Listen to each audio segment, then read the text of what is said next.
हेमंत बिस्व शर्मा के ऊपर बड़े गंभीर भ्रष्टाचार के आरोप लगाए गए, साक्ष्यों और सबूतों के साथ लगाए गए। पवन खेड़ा जी ने कुछ आरोप लगाए, आप उन आरोपों का जवाब दीजिए।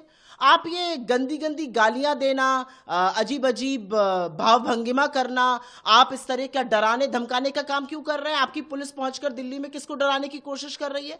अरे आपके ऊपर गंभीर भ्रष्टाचार के आरोप लगे, आपके परिवार पर लगे, आप उसका जवाब दीजिए। और ये कोई हम आउट ऑफ थिन एयर थोड़ी आरोप लगा रहे हैं, साक्ष्यों और सबूतों के साथ लगा रहे हैं। सबको पता है असम की जनता को लूटकर, असम के हक को मारकर आपने क्या किया है।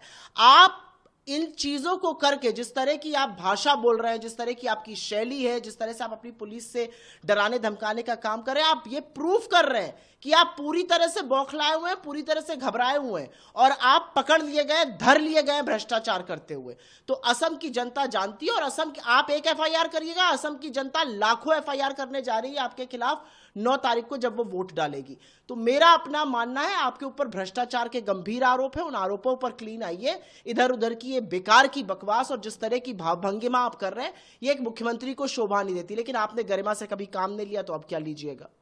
ये भी कहा है अगर नहीं है तो उसको पारदर्शिता की जाए कि जांच होनी चाहिए उसका। बिल्कुल बिल्कुल सही कह रहे हैं कि भाई उन्होंने आरोप लगाए, उन्होंने साक्ष्य और सबूत पेश किए, आप उसके बारे में बोलिए। मतलब हेमंत बिस्व शर्मा जो मुख्यमंत्री हैं असम के, वो ये कह रहे हैं कि कोई मुख्यमंत्री इतना कैसे कमा सकता है। मतलब वो मान रहे हैं कि कमाएगा मुख्यमंत्री इतना कैसे कमा सकता है। मतलब आप मान रहे हैं कि आपने भ्रष्टाचार किया है। अरे तो भाई कितना किया, कितना खाएंगे, कितना खसोटेंगे असम की जनता को, उसका फैसला जनता खुद करने वाली है।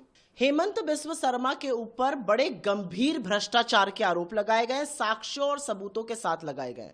पवन खेड़ा जी ने कुछ आरोप लगाए, आप उन आरोपों का जवाब दीजिए। आप ये गंदी गंदी गालियां देना, अजीब अजीब भाव भंगिमा करना, आप इस तरह का डराने धमकाने का काम क्यों कर रहे हैं? आपकी पुलिस पहुंचकर दिल्ली में किसको डराने की कोशिश कर रही है? अरे आपके ऊपर गंभीर भ्रष्टाचार के आरोप लगे, आपके परिवार पर लगे, आप उसका जवाब दीजिए। और ये कोई हम आउट ऑफ थिन एयर थोड़ी आरोप लगा रहे हैं, साक्ष्यों और सबूतों के साथ लगा रहे हैं। सबको पता है असम की जनता को लूटकर, असम के हक को मारकर आपने क्या किया है। आप इन चीजों को करके, जिस तरह की आप भाषा बोल रहे हैं, जिस तरह की आपकी शैली है, जिस तरह से आप अपनी पुलिस से डराने धमकाने का काम कर रहे हैं, आप ये प्रूफ कर रहे हैं कि आप पूरी तरह से बौखलाए हुए हैं, पूरी तरह से घबराए हुए हैं और आप पकड़ लिए गए, धर लिए गए भ्रष्टाचार करते हुए। तो असम की जनता जानती है और असम की, आप एक एफआईआर करिएगा, असम की जनता लाखों एफआईआर करने जा रही है आपके खिलाफ 9 तारीख को जब वो वोट डालेगी। तो मेरा अपना मानना है आपके ऊपर भ्रष्टाचार के गंभीर आरोप है, उन आरोपों पर क्लीन आइए। इधर उधर की ये बेकार की बकवास और जिस तरह की भावभंगिमा आप कर रहे हैं, ये एक मुख्यमंत्री को शोभा नहीं देती। लेकिन आपने गरिमा से कभी काम नहीं लिया तो अब क्या लीजिएगा। ये भी कहा है अगर नहीं है तो उसको पारदर्शिता की जाए कि जांच होनी चाहिए उसका। बिल्कुल बिल्कुल सही कह रहे हैं कि भाई उन्होंने आरोप लगाए, उन्होंने साक्ष्य और सबूत पेश किए, आप उसके बारे में बोलिए। मतलब हेमंत बिस्व शर्मा जो मुख्यमंत्री हैं असम के, वो ये कह रहे हैं कि कोई मुख्यमंत्री इतना कैसे कमा सकता है। मतलब वो मान रहे हैं कि कमाएगा मुख्यमंत्री इतना कैसे कमा सकता है। मतलब आप मान रहे हैं कि आपने भ्रष्टाचार किया है। अरे तो भाई कितना किया, कितना खाएंगे, कितना खसोटेंगे असम की जनता को, उसका फैसला जनता खुद करने वाली है।